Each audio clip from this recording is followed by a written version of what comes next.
When Corporal Ryan Mitchell heard the crying in the Afghan mountains, he thought it was a child. The sound was high-pitched, desperate, coming from somewhere in the rocks near his forward operating base. It was March 2019. Helmand, province middle of nowhere. His unit had been on patrol for 6 hours. Everyone was exhausted, ready to get back to base, but that sound stopped Mitchell cold. He said, "Hold up, you hear that?" His squad leader, Sergeant Ortega, stopped, listened, said, "Sounds like an animal." Mitchell said, "I am checking it out." Ortega said, "We do not have time for this." Mitchell ignored him, followed the sound into a cluster of rocks. What he found changed everything. Subscribe right now because what you are about to hear will shock you. This is not a typical rescue story. This is about a Marine who thought he saved a kitten but actually brought home something completely different, something wild, something dangerous, something that should never have survived. Comment what city and country you are watching from. Hit that like button because this story needs to reach everyone who thinks they know what a cat looks like. Mitchell found the source of the crying wedged between two large stones, a tiny furry creature. Wet, shivering, covered in dirt, it looked like a kitten, maybe 3 weeks old, gray fur with spots, huge eyes, ears too big for its head. Mitchell reached in carefully. The creature hissed weakly, but it was too weak to fight. He pulled it out, held it in his hands. It weighed almost nothing, just bones and fur and fear. Mitchell looked at it closely. Something fell off. The face was rounder than a normal kitten. The ears were different, tufted at the tips. But he was not an expert. It looked close enough to a cat, close enough to save. Ortega peered, looked at the creature, said, "That is a kitten." Mitchell said, "I think so." "What else would it be?" Ortega shrugged, said, "No idea. But we need to move. You bringing it?" Mitchell looked down at the tiny animal shaking in his hands, looked around at the barren mountains. No shelter, no food, no water. The creature would die within hours if he left it. He said, "Yeah, I am bringing it." Ortega shook his head, said, "Your funeral when command finds out." They headed back to base. Mitchell kept the creature inside his jacket, felt its tiny heartbeat against his chest, felt it stop shaking gradually. By the time they reached base, it was asleep. Mitchell set up a box in his quarters, lined it with a towel, placed the creature inside. It woke up immediately, started crying again, that same desperate sound. Mitchell had no idea what to feed it. He went to the mess hall, got a bowl of milk, brought it back, tried to get the creature to drink. It sniffed the milk, turned away, refused. Mitchell tried water. Same reaction. He was getting worried. The creature was starving, but it would not eat or drink anything he offered. Then Lance Corporal Emma Stone stopped by. She grew up on a farm, knew animals. She looked at the creature, said, "That is not drinking milk because it is not a kitten."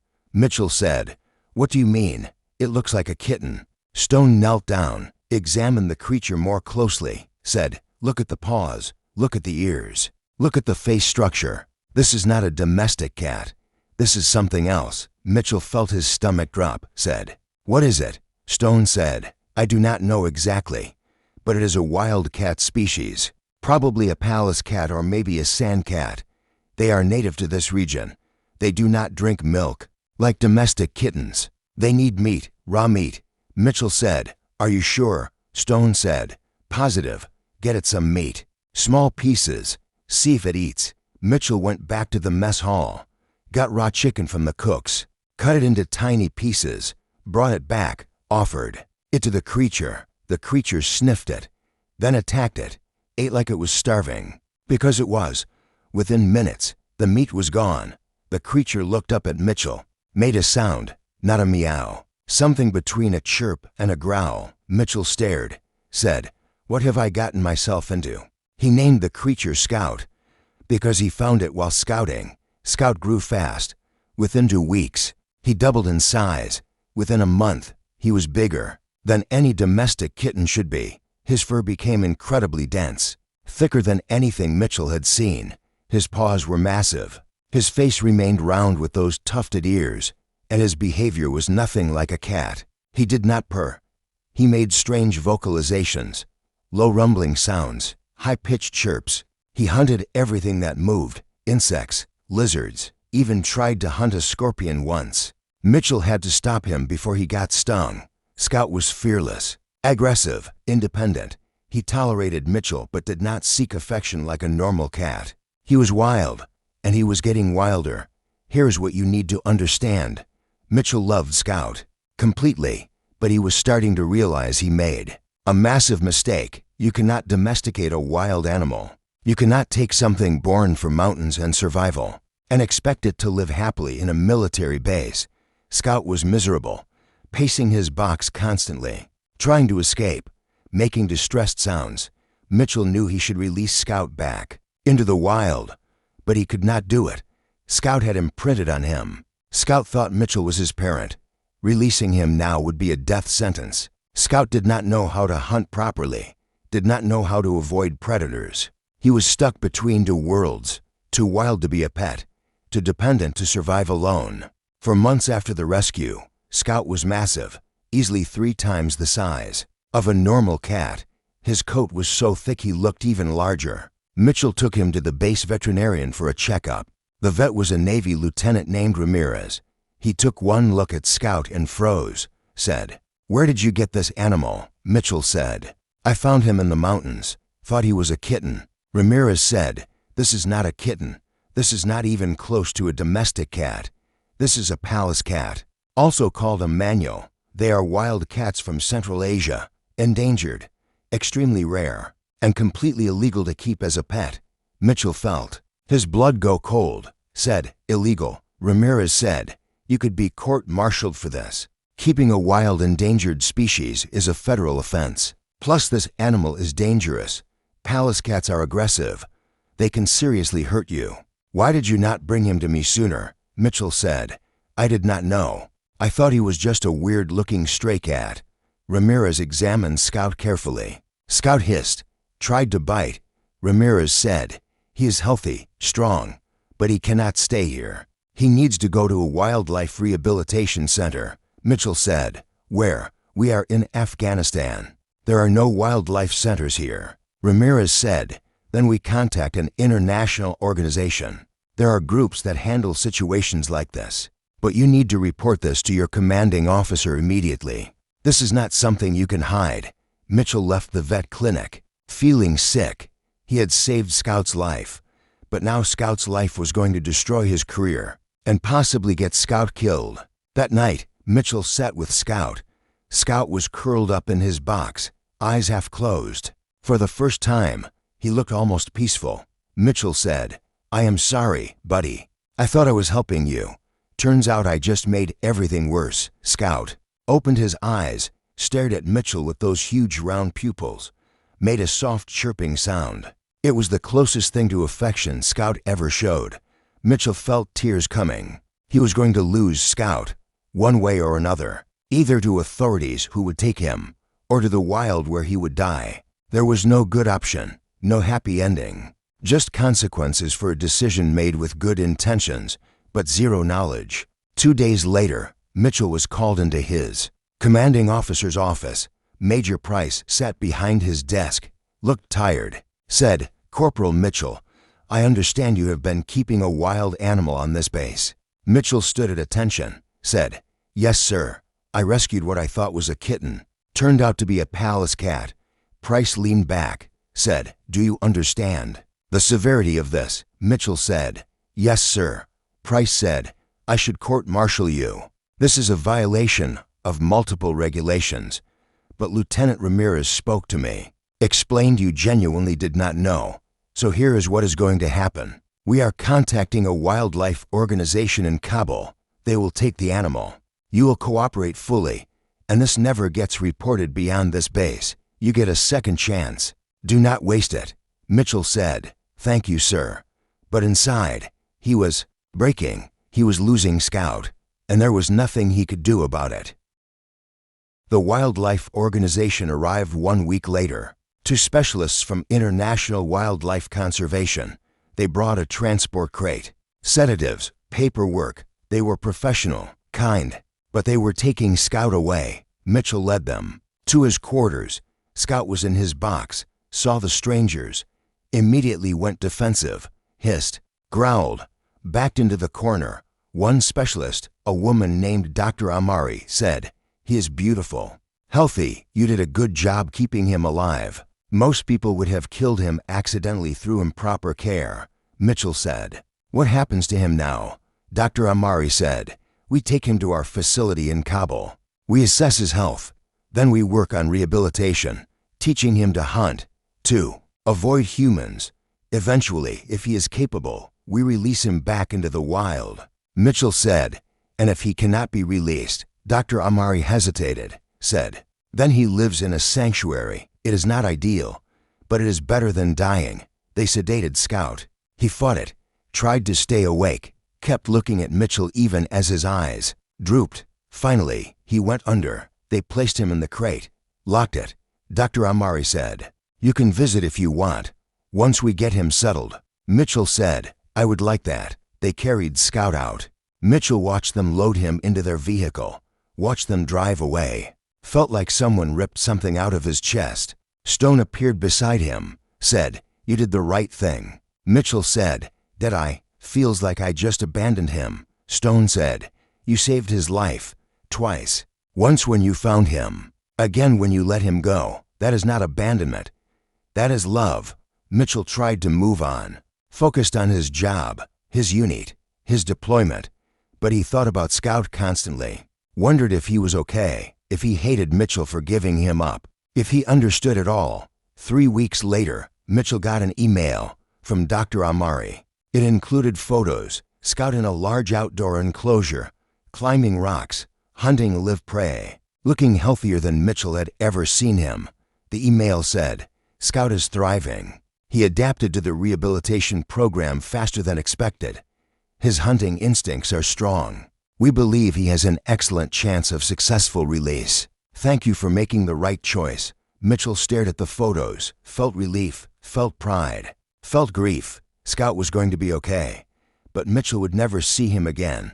2 months later, Mitchell's deployment ended. He went home to Oregon, back to his family, back to normal life. But normal felt wrong. Everything felt wrong. He had nightmares, not about combat, about Scout. Dreams where Scout was crying in the rocks and Mitchell could not reach him. Dreams where Scout was dying and Mitchell could do nothing.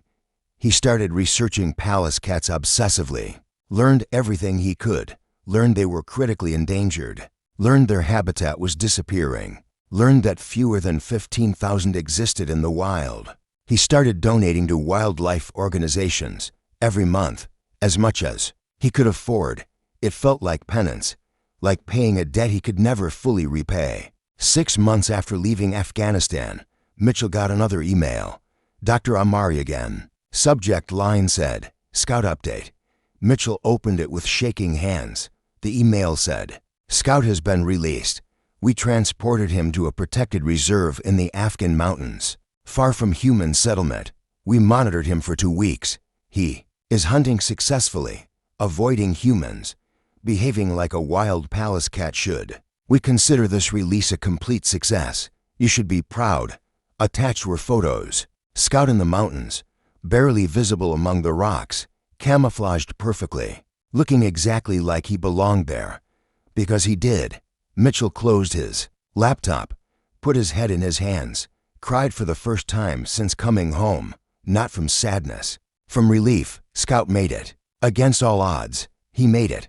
But the story does not end there, because what Scout taught Mitchell changed everything about how he saw his life. Mitchell started volunteering at a wildlife rehabilitation center in Oregon, working with injured animals, learning proper care, learning about conservation. He went back to school, got a degree in wildlife biology, took another 3 years, but he did it.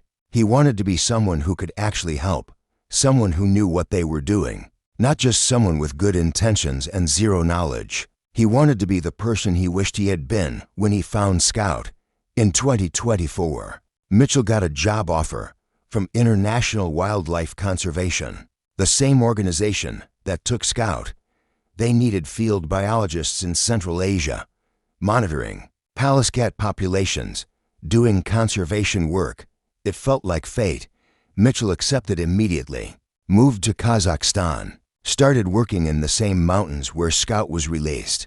He spent his days tracking palace cats, setting camera traps, collecting data, protecting habitat. And sometimes, late at night, he wondered if Scout was still out there, still alive. Palace cats live about 12 years in the wild. Scout would be 5 now, right in his prime, healthy, strong, thriving. One day, Mitchell was checking camera traps in a remote valley. He reviewed the footage, saw the usual animals, foxes, hares, birds. Then one clip made him stop breathing. A large male palace cat, moving through the frame, stopping, looking directly at the camera. The cat had distinctive markings, a small notch in his left ear. Mitchell remembered that notch. Scout had it from a fight with a scorpion back on the base. Mitchell had bandaged it. The notch healed but left a permanent mark. Mitchell played the footage again and again. He could not be certain. Palace cats all looked similar, but something about this one felt familiar. The way he moved, the way he looked at the camera, like he remembered something or someone. Mitchell submitted the footage to his team. They analyzed it, confirmed it was a healthy adult male, confirmed the territory match where Scout was released 5 years earlier. But they could not confirm identity. Too many palace cats in the region. No way to know for sure. Mitchell accepted that. But in his heart, he knew that was Scout. His Scout, thriving in the wild exactly like he was supposed to, living the life Mitchell gave him by letting him go. Now, when people ask Mitchell about his time in the Marines, he tells them about Scout, about the mistake that changed his life, about rescuing a kitten that was not a kitten, about learning that love sometimes means letting go, about how one wildcat taught him more about purpose and sacrifice than anything else in his life. He tells them that Scout is proof that doing the right thing is not always easy, that sometimes saving something means losing it, that sometimes the best gift you can give is freedom. Scout is still out there, somewhere in the Afghan mountains, hunting, surviving, living wild and free, exactly as nature intended. And Mitchell is out there too, protecting Scout's world, making sure other palace cats have habitat, have prey, have a future. They are both doing what they were meant to do. Just took a chance encounter in the rocks to figure it out. Was Mitchell wrong to take Scout from the wild? Was he right to give him up? The answer is complicated. He saved Scout's life.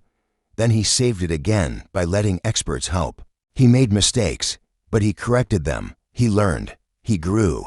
And now he spends his life making sure no other palace cat kitten ends up orphaned and alone in the rocks. That is redemption. That is purpose.